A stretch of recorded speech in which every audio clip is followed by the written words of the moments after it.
Sai da ido ake gana. Ai ba na bayan katin da masa ba. Kyawun tafiya da guzuri. Kora ne ka haɗa da damina.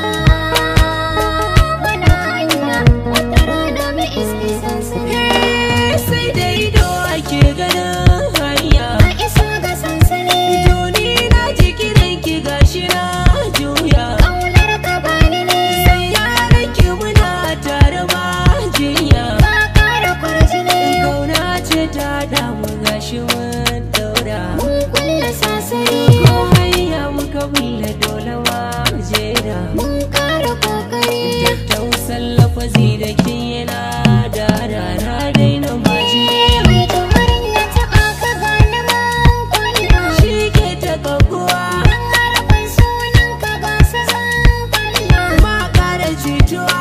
In nayi nesa da kai kamar kisan gilla. Haka ba ta faruwa. Dukka musu a gare ka bani walla. Na ƙara gamsuwa. Abin ya shirya jirgin mu yanzu ya lula. Kai ma ya sosuwa. A sai da sani aka gane rayuwa jumla.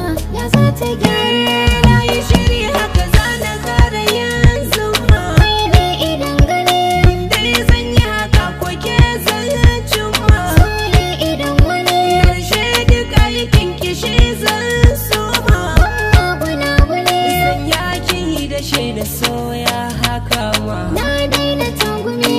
Dai ke yi na amgi damar koma. Kai min ne lullumi. Na zo har fadar kinan na tare na daura su. Ni na baka me na ce ka ban gama. Na baki rayuwa. To da kalle da me ku kai san nema. Mai miki garkuwa. Lura da ka gare ni shi zai fi ma. Na daina kaduwa. Gambogun yaro akwai tasiri. Na gano idan ruwa. Kai ya shiru na faɗin ka ban ma buri. Lallai da samuwa.